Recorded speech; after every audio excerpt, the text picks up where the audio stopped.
Hi ಎಲ್ಲರಿಗೂ, ಹೇಗಿದ್ದೀರಾ? ಎಲ್ಲ ಚೆನ್ನಾಗಿದ್ದೀರಾ ಅಂದ್ಕೋತೀನಿ. ನಾನಿವತ್ತು ಪಾಲಕ್ ಜೊತೆ ಆಲೂಗಡ್ಡೆ ಹಾಗೆ ಬಟಾಣಿನ ಹಾಕಿ ಗ್ರೇವಿ ಮಾಡ್ತಾ ಇದ್ದೇನೆ. ಈ ಗ್ರೇವಿ ತುಂಬ ಚೆನ್ನಾಗಿರುತ್ತೆ. ಬನ್ನಿ ಯಾವ ರೀತಿ ಮಾಡೋದಂತ ನೋಡೋಣ. ನಾನಿಲ್ಲಿ 3 ಕಟ್ ಪಾಲಕ್ ಸೊಪ್ಪನ್ನು ಕ್ಲೀನೆಲ್ಲ ಮಾಡಿ ತೊಳೆದಿಟ್ಕೊಂಡಿದ್ದೇನೆ. ಇನ್ನು ಇದನ್ನು ಬೇಯಿಸಲಿಕ್ಕೆ ಇದೆ. ಒಂದು ಕಡಾಯಿಗೆ ನೀರು ಬಿಸಿಯಾಗಲಿಕ್ಕೆ ಇಟ್ಟಿದ್ದೆ. ಇವಾಗ ಪಾಲಕ್ ಸೊಪ್ಪನ್ನು ಹಾಕ್ಕೊಳ್ಳೋಣ. ಇದನ್ನು ತುಂಬ ಬೇಯಿಸಲಿಕ್ಕೆ ಇಲ್ಲ, ಒಂದು 3 ನಿಮಿಷ ಬೇಯಿಸಿದರೆ ಸಾಕು. ಪಾಲಕ್ನಲ್ಲಿ ಪಲ್ಯ ಕೂಡ ಮಾಡ್ತಾರೆ. ಈ ಥರ ಒಮ್ಮೆ ಗ್ರೇವಿ ಮಾಡಿ ತುಂಬ ಒಳ್ಳೆಯದಾಗ್ತದೆ. ಸಿಂಪಲ್ ಇದೆ ರೆಸಿಪಿ, ಯಾರು ಬೇಕಾದರೂ ಇದನ್ನು ಬೇಗನೆ ಮಾಡ್ಕೋಬೋದು. ಎಲೆಗಳೆಲ್ಲ ಸಾಫ್ಟ್ ಆಗಿದೆ, ಹಾಗೆ ಬೆಂದಿದೆ ಕೂಡ. ಇಷ್ಟು ಆದರೆ ಸಾಕು. ಇನ್ನು ಇದನ್ನು ತೆಗೆದು ತಣ್ಣಗಾಗಲು ಬಿಡಬೇಕು. ನಾನಿವತ್ತು ಗ್ರೀನ್ ಬಟಾಣಿ ಹಾಗೆ ಆಲೂಗಡ್ಡೆನ ಹಾಕಿ ಮಿಕ್ಸ್ ಮಾಡ್ತಾ ಇದ್ದೇನೆ. ನೀವು ಖಾಲಿ ಆಲೂಗಡ್ಡೆ ಮಾತ್ರ ಕೂಡ ಹಾಕಿ ಮಾಡ್ಬೋದು. ಒಂದು ಪ್ಲೇಟ್ಗೆ ಹಾಕ್ಕೊಂಡಿದ್ದೇನೆ. ತಣ್ಣಗಾದ ಮೇಲೆ ಮಿಕ್ಸಿ ಜಾರಿಗೆ ಹಾಕ್ಕೊಂಡು ನೀರು ಹಾಕದೆ ಇದನ್ನು ರುಬ್ಬಿಕೊಳ್ಳಿ. ಇವಾಗ ಒಂದು ಪ್ಯಾನ್ಗೆ ಎಣ್ಣೆನ ಹಾಕ್ತಾ ಇದ್ದೇನೆ. ಒಂದು ಆಲೂಗಡ್ಡೆನ ಚಿಕ್ಕ ಪೀಸ್ ಮಾಡಿ ಹಾಕ್ತಾ ಇದ್ದೇನೆ. ಹಾಗೆ ಹಸಿ ಬಟಾಣಿನ ಹಾಕಿ ಮೀಡಿಯಂ ಫ್ಲೇಮ್ನಲ್ಲಿಟ್ಟು ಚೆನ್ನಾಗಿ ಫ್ರೈ ಮಾಡಿಕೊಳ್ಳಿ. ಇವಾಗ ಇದು ಚೆನ್ನಾಗಿ ಫ್ರೈ ಆಗಿದೆ. ತೆಗೆದು ಒಂದು ಪ್ಲೇಟ್ಗೆ ಹಾಕ್ಕೊಳ್ತಾ ಇದ್ದೇನೆ.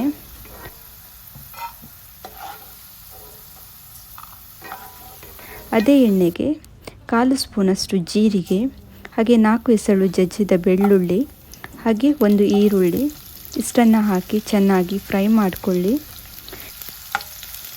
ಇವಾಗ ಇದು ಚೆನ್ನಾಗಿ ಫ್ರೈ ಆಗಿದೆ.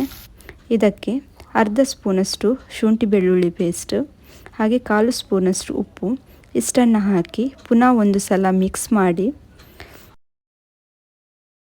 ಇವಾಗ ಚೆನ್ನಾಗಿ ಮಿಕ್ಸ್ ಆಗಿದೆ.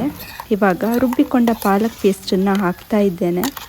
ಒಂದು ಸಲ ಚೆನ್ನಾಗಿ ಮಿಕ್ಸ್ ಮಾಡಿ. ಇದಕ್ಕೆ ಕೆಲವೊಂದು ಮಸಾಲೆಗಳನ್ನು ಆ್ಯಡ್ ಮಾಡಿಕೊಳ್ಳೋಣ.